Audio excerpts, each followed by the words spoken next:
그 아이를 도대체 어떻게 하라는 거야? 내 목소리는 이미 비명이 되어 방 안을 울리고 있었습니다.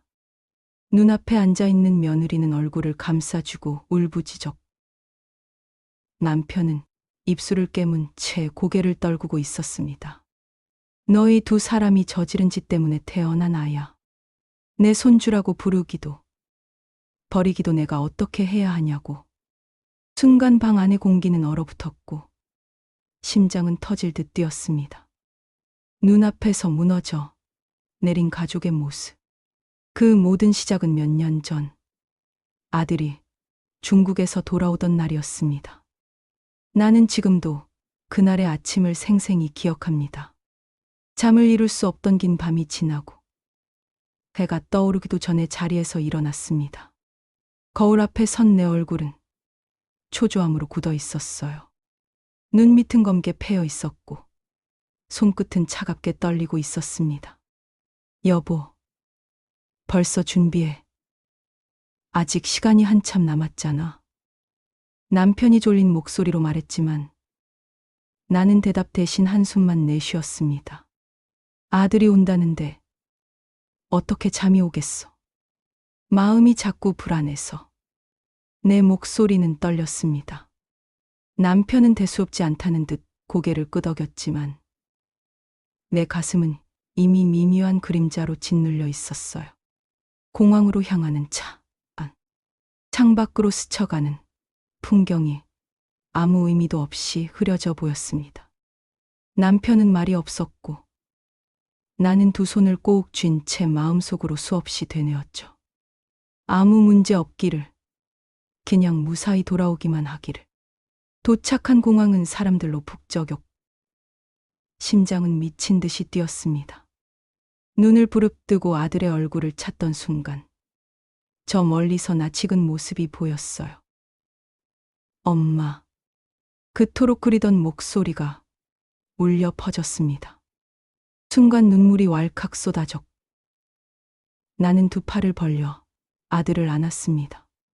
단단해진 어깨와 거칠어진 손끝에서 세월이 느껴졌습니다. 하지만 그 옆에 선 여자의 모습이 내 눈을 사로잡았습니다. 또렷한 이목구비, 긴장한 듯한 표정. 그녀는 잠시 숨을 고르더니 또박또박 한국말로 인사했습니다. 어머니, 처음 뵙겠습니다. 잘 부탁드립니다. 서툰 발음이었지만 진심이 묻어났습니다. 순간 가슴이 따뜻해졌지만 동시에 설명할 수 없는 불안이 스쳐갔습니다. 집으로 돌아오는 차 안에서 아들은 며느리의 손을 꼭 잡으며 말했죠. 엄마, 아버지, 이 사람이 제 아내예요. 중국에서 만났어요. 결혼식은 곧 하려 해요. 아들의 얼굴은 설렘으로 빛났지만 내 마음은 차갑게 가라앉았습니다. 웃어야 하는데 웃음이 나오지 않았어요. 그저 낯선 문화와 언어 때문이라고 스스로를 달래려 했습니다. 하지만 어딘가 설명할 수 없는 그림자가 가슴을 누르고 있었어요. 집에 도착하자 그녀는 먼저 신발을 벗고 깍듯하게 절을 했습니다. 친척들은 얌전하고 공손하네라며 칭찬했지만 나는 그 눈빛을 보며 알 수 없는 섬뜩함을 느꼈습니다.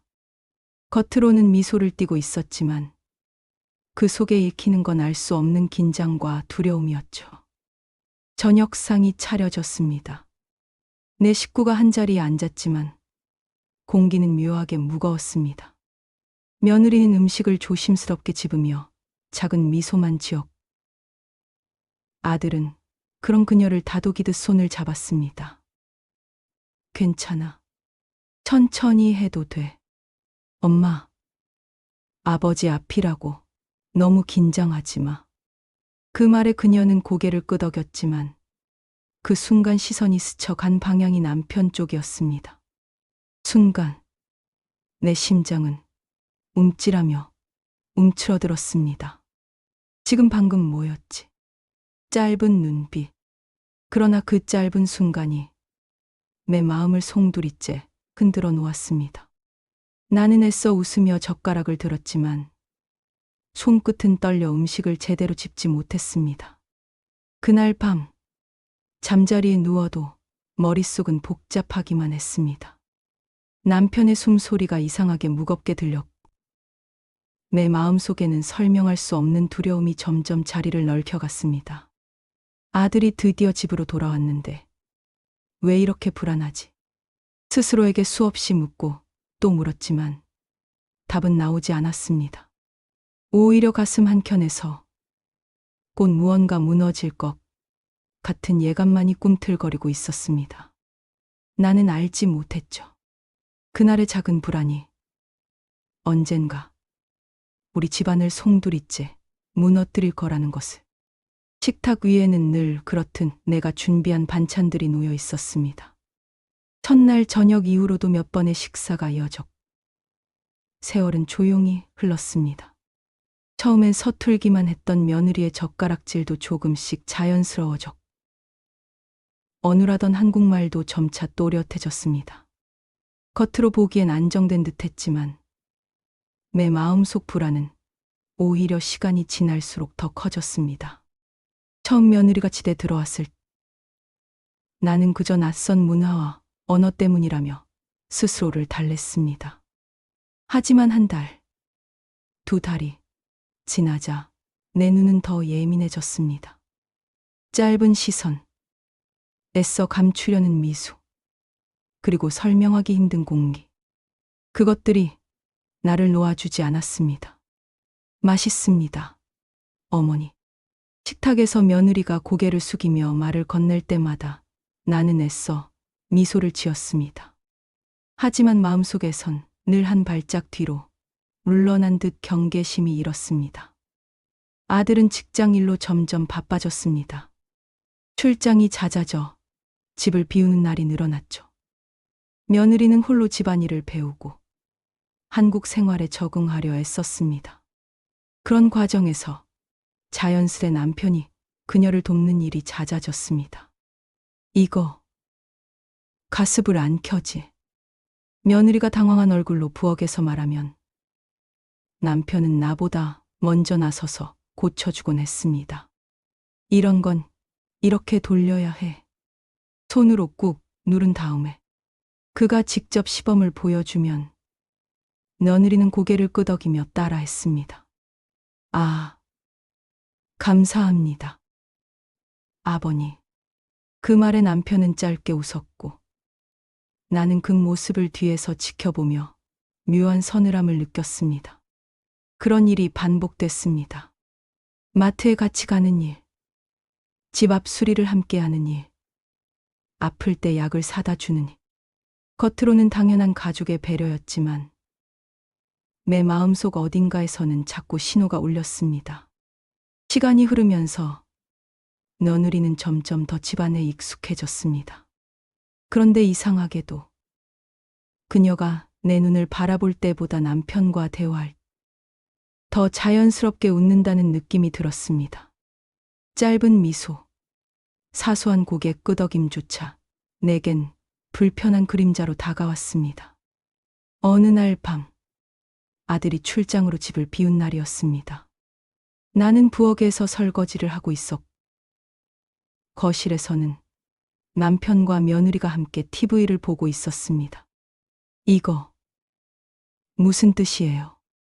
며느리가 한국 예능을 보며 물었고 남편은 천천히 설명해 주었습니다. 두 사람의 웃음소리가 거실에서 번져 나올 내 손끝은 미끄러져 접시가 바닥에 떨어질 뻔했습니다. 이게 뭐라고 이렇게 신경이 쓰이지? 단순한 오해일 거야. 스스로를 다독였지만 불안은 사라지지 않았습니다. 오히려 시간이 지날수록 더 짙어지고 있었습니다. 며느리는 여전히 공손했고 남편은 여전히 무심한 척했지만 그 둘 사이에는 보이지 않는 무언가가 차츰 자라나는 것 같았습니다.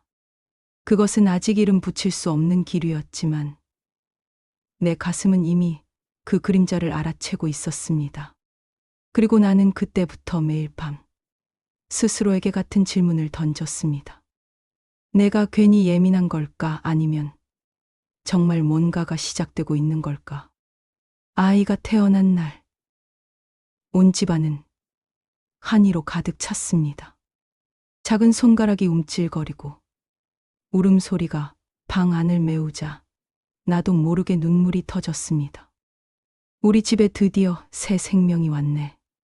남편은 흐뭇하게 미소 지었고 아들은 눈가가 붉어져 있었습니다. 며느리는 지쳐 있었지만 눈빛만큼은 환하게 빛났습니다. 처음 몇 달 동안은 행복 그 자체였습니다. 손주의 작은 웃음소리만으로도 하루의 피곤이 사라졌습니다. 며느리도 아이를 품에 안고 있을 때만큼은 따뜻하게 빛나 보였습니다. 나는 그 모습을 보며 스스로를 다독였습니다. 내가 괜히 의심했던 거겠지. 가족이라는 게 이런 거지. 그러나 행복은 오래가지 않았습니다. 아들은 회사 일로 더 바빠졌습니다. 출장과 야근이 이어졌고 집에 있는 날은 손에 꼽혔습니다. 며느리는 홀로 아이를 돌보며 점점 지쳐갔습니다. 남편은 그런 며느리를 돕는다는 명목으로 아기를 자주 안아주거나 집안일을 거들었습니다. 겉보기엔 당연한 배려였지만 내 가슴 한편은 알 수 없는 불안으로 서늘해졌습니다. 그리고 어느 날 사건이 터졌습니다. 동네 아주머니 몇 명이 아기를 보러 집에 들렀을 때였습니다. 아이를 품에 안은 며느리 옆에서 그들은 웃으며 말했죠. 어머, 이 애는 할아버지를 꼭 닮았네. 눈매가 판박이야. 젊었을 때 똑같았지. 그 순간 며느리의 얼굴이 굳더니 갑자기 목소리를 높였습니다. 그만하세요. 그런 말씀 하지 마세요. 순간 방 안이 얼어붙었습니다. 며느리의 눈빛은 격렬했고 아이를 더 세게 끌어안은 팔은 떨리고 있었습니다. 아주머니들은 당황해 서로 눈치를 보며 황급히 자리를 정리했습니다. 아이고 그냥 닮았다고 한 말인데 우리가 괜히 말을 했나 보네. 웃음으로 넘기려 했지만 공기는 이미 무겁게 가라앉아 있었습니다. 나는 그 자리에 얼어붙은 채 며느지를 바라봤습니다. 왜 저렇게까지? 단순히 농담이었는데 며느리는 이내 눈물이 그렁그렁 맺힌 채 고개를 떨궜습니다. 죄송합니다. 제가 좀 예민해서. 목소리는 떨렸고 방 안은 여전히 싸늘했습니다. 그날 밤 나는 잠을 이룰 수 없었습니다. 며느리가 왜 그토록 격하게 반응했는지 머릿속에서 계속 맴돌았습니다. 사람들 앞에서 그렇게 버럭 소리를 치는 건 단순히 피곤해서라고 보기 어려웠습니다. 그 안에는 내가 모르는 무언가가 숨어 있다는 느낌이 강하게 밀려왔습니다. 며칠이 지나도 마음은 진정되지 않았습니다. 아들은 여전히 출장을 다니느라 집에 없었고 며느리는 아이만 바라보며 지쳐갔습니다. 남편은 그런 며느리를 도와주겠다며 집안일을 챙겼습니다. 그때마다 며느리의 눈빛은 흔들렸고 내 불안은 점점 짙어졌습니다. 친척들이 집에 와서 손주를 보고 또다시 같은 말을 했습니다. 참 신기하네. 애가 할아버지를 꼭 빼닮았어. 나는 억지 웃음을 지었지만 며느리의 어깨가 순간적으로 움찔하는 걸 놓치지 않았습니다. 그 순간 내 안에서 뭔가 또다시 끊어지는 듯 했습니다. 이건 단순한 우연이 아닐지도 몰라. 아이의 웃음소리가 집안을 채웠지만 그 맑은 소리는 내게 기쁨이 아니라 불길한 메아리로 들렸습니다. 나는 점점 더 깊어지는 그림자의 정체를 두려워하기 시작했습니다. 아들이 다시 중국 출장길에 올랐습니다. 비행기를 타고 떠나는 그날, 나는 그저 무사히 다녀오길 기도했지만 마음 한켠은 이미 불길하게 흔들리고 있었습니다. 그리고 그 불길한 예감은 현실이 되기 시작했습니다. 아들이 없는 동안 집안은 묘한 공기로 가득했습니다. 며느리와 남편은 처음엔 단순히 집안일로 부딪히는 일이 많았지만 시간이 흐르면서 그 관계가 미묘하게 변해갔습니다. 눈길이 길어졌고 대화가 늘었으며 나 몰래 서로의 손길이 스치곤 했습니다. 나는 일부러 모른 척했지만 그 장면들을 보고 있을 때마다 심장이 얼어붙는 것 같았습니다. 어느 날은 내가 장을 보러 잠시 집을 비운 사이 거실 창가에 멀리서 비친 두 사람의 모습이 눈에 들어왔습니다. 남편은 며느리의 어깨에 손을 얹은 채 무언가를 이야기하고 있었고 며느리는 고개를 끄덕이며 웃고 있었습니다. 그 웃음은 내가 아는 며느리의 억지 미소가 아니었습니다. 그 순간 내 안에서 무언가가 툭 하고 끊어졌습니다. 그러나 아이러니하게도 그 불륜의 기류는 오래가지 않았습니다. 남편은 어느 날부턴가 마을 다방을 드나들기 시작했습니다. 잠시 친구 만나러 간다. 심심해서 차 한잔 하러 간다는 핑계였지만 돌아오는 시간이 점점 늦어졌습니다. 집에 들어올 때 풍겨오는 향수 냄새와 입가에 맺힌 낯선 웃음. 나는 그가 집보다는 다방의 마음을 빼앗겼다는 걸 눈치챘습니다. 그 변화는 며느리에게도 고스란히 전해졌습니다. 며느리는 남편이 집에 들어올 때마다 눈빛이 흔들렸고 하루가 다르게 불안정해졌습니다. 아이를 안고 울거나 방 안에 틀어박혀 멍하니 창밖만 바라보는 날이 많아졌습니다. 나는 그런 그녀를 볼 때마다 가슴이 무너져 내렸습니다. 결정적인 순간은 어느 늦은 밤이었습니다. 아이를 재우고 거실 불을 끈 제 방으로 돌아가려던 참 나는 작은 인기척을 느꼈습니다. 문틈 사이로 본 며느리의 손에는 약병이 들려 있었고 얼굴은 창백하게 질려 있었습니다. 그녀의 손끝이 약을 쏟아내려는 순간 나는 문을 벌컥 열었습니다. 뭐 하는 거야? 내 목소리는 비명처럼 울려 퍼졌습니다. 며느리는 화들짝 놀라 약병을 떨어뜨렸습니다. 바닥에 굴러가는 알약들이 섬뜩한 소리를 냈습니다. 그녀는 무너져 울음을 터뜨렸습니다. 저 더는 못하겠어요. 너무 힘들어요.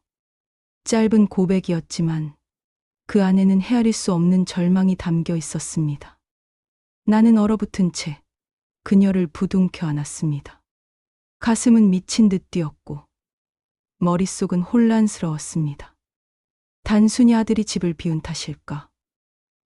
아니면 그보다 더 깊고 어두운 무언가가 있는 걸까?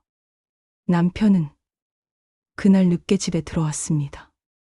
옷깃에서는 다방 특유의 커피 향과 낯선 화장품 냄새가 섞여 났습니다. 그는 무심한 얼굴로 무슨 일이야? 하고 물었지만 나는 대답하지 못했습니다. 그 순간 며느리가 보였던 절망의 눈빛이 자꾸만 떠올랐습니다. 나는 분명히 느꼈습니다. 단순한 외로움이 아니었습니다. 며느리가 그토록 무너져 내린 데에는 내가 아직 알지 못하는 진실이 숨어 있다는 걸. 그리고 그 진실은 우리 가족을 송두리째 무너뜨릴 만큼 거대한 것이라는 걸. 며느리의 자살 시도 이후 내 마음속은 온통 의문으로 가득했습니다.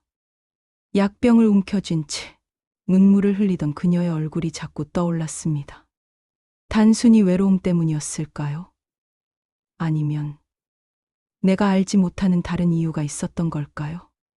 그날 밤 나는 침대에 누운 남편을 몰래 훔쳐봤습니다. 평소처럼 눈을 감고 고요히 누워 있었지만 그 얼굴이 왠지 낯설게 느껴졌습니다. 수십 년을 함께 살아온 사람인데 오늘만큼은 낯선 그림자가 덮여 있는 듯 보였습니다. 며칠 뒤 아들은 출장에서 돌아왔습니다.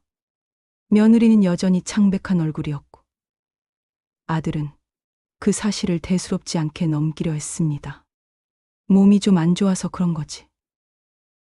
너무 걱정하지 마. 곧 괜찮아질 거야.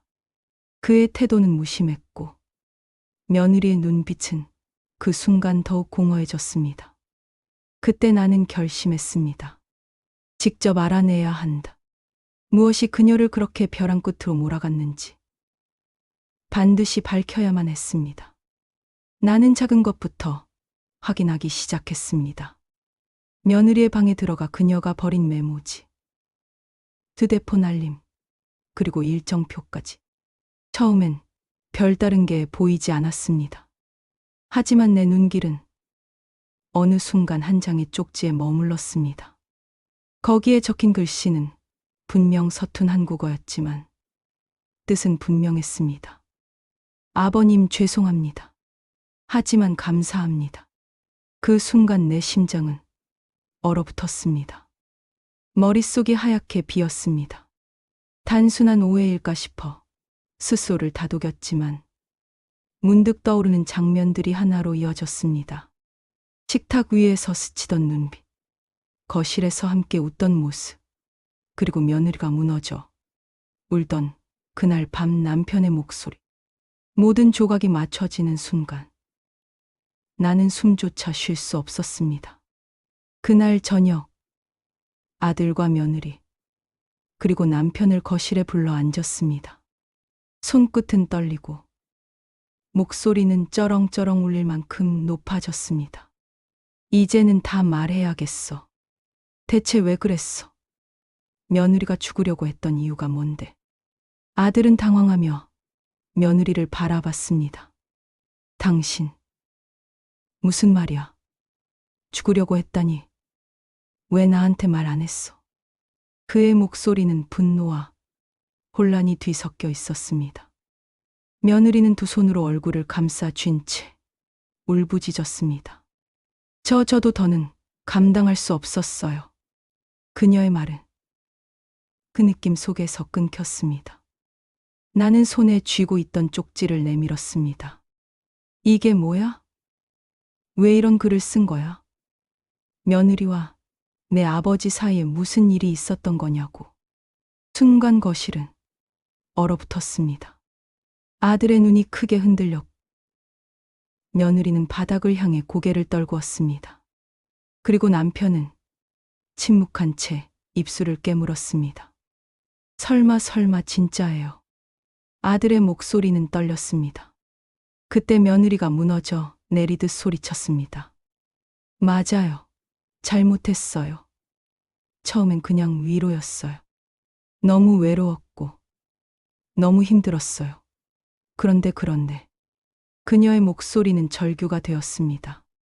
아들은 그 말을 듣자마자 무너져 의자에서 일어나 며느리를 밀쳐냈습니다. 눈은 충혈돼 있었고 온몸은 부들부들 떨렸습니다. 내가 출장 가 있는 동안 당신들이 어떻게? 나는 그 자리에 주저앉아 울음을 터뜨렸습니다. 귀를 막고 싶었지만 이미 진실은 너무 선명하게 흘러나왔습니다. 남편은 끝내 아무 말도 하지 못했습니다. 단지 굳은 표정으로 방안을 서성이며 손끝을 떨고 있을 뿐이었죠. 며느리는 바닥에 무릎을 꿇고 울부짖었습니다. 아들은 벽을 치며 절규했고 나는 눈물을 닦을 힘조차 없었습니다. 그 순간 우리 가족은 완전히 무너졌습니다. 진실이 드러난 날 우리 집은 산산조각이 났습니다. 며느리는 아이에게 마지막 눈길을 남기고는 그느끼며 집을 나섰습니다. 아들은 바닥에 주저앉아 울부짖었고 나는 그 곁에서 같이 무너져 내렸습니다. 남편은 끝내 아무 말도 하지 못한 채 고개를 떨군 채 앉아 있었죠. 하지만 더 이상 참을 수 없었던 나는 그를 향해 손가락을 뻗으며 소리쳤습니다. 짐승 같은 인간. 며느리까지 더럽히고도 사람이랍시고 얼굴을 들고 다니나? 당장 이 집에서 나가. 내 목소리는 피가 끓어오르는 분노로 가득 차 있었습니다. 남편은 고개를 더 숙인 채 신발을 신더니 어둠 속으로 사라졌습니다. 그 순간 내 마음속 마지막 남은 믿음도 무너져 버렸습니다. 그 후로 남은 건 상처투성이의 아들과 어린 아이뿐이었습니다. 처음 몇 달간 집안은 울음으로 가득했습니다. 아들은 방 안에 틀어박혀 술로 밤을 지새우기 일쑤였고, 아이는 젖먹이 울음을 터뜨리며 손길을 찾아 헤맸습니다. 나는 무너진 집안을 수습하듯 아이를 품에 안았습니다.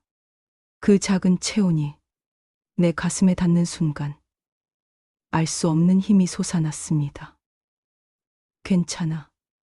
내 엄마가 없고 내 아빠가 무너져도 할머니가 있잖아. 내가 널 지킬 거야.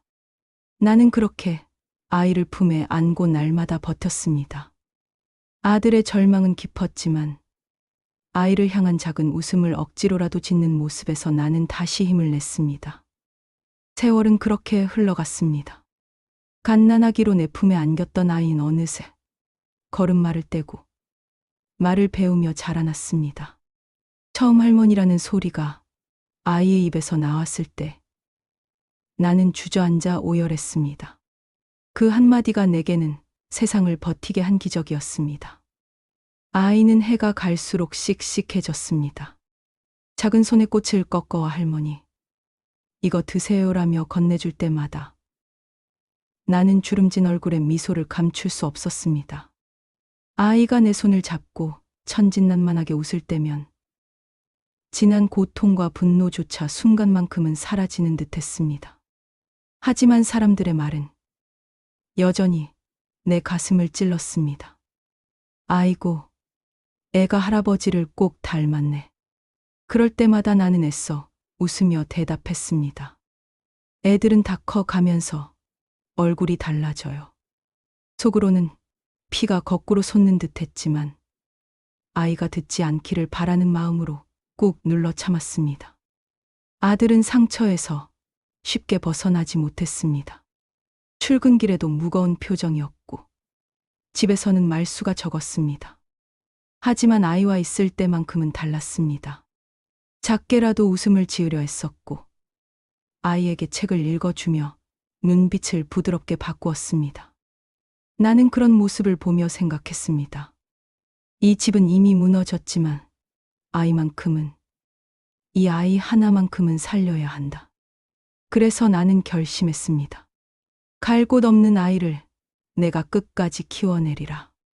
설령 내 몸이 늙고 힘들어도 이 아이를 홀로 두지는 않으리라. 세월은 더 흘러 나는 어느새 주름이 깊어지고 무릎이 성하지 않아 버스를 타는 것도 힘들어졌습니다. 하지만 아이가 내 곁에서 자라주는 것만으로도 하루를 버틸 수 있었습니다. 손주가 내 손을 잡고 말했습니다. 할머니, 나 커서 꼭 할머니 지켜줄 거예요. 그 말에 나는 눈물이 솟구쳤습니다. 밤마다 거실에 홀로 앉으면 떠나간 사람들의 그림자가 어김없이 찾아왔습니다. 하지만 옆방에서 들려오는 아이의 맑은 숨결이 나를 붙잡아 주었습니다. 나는 그 고요한 숨소리를 들으며 속으로 되뇌었습니다. 그래, 이 아이가 내 삶의 마지막 이유야.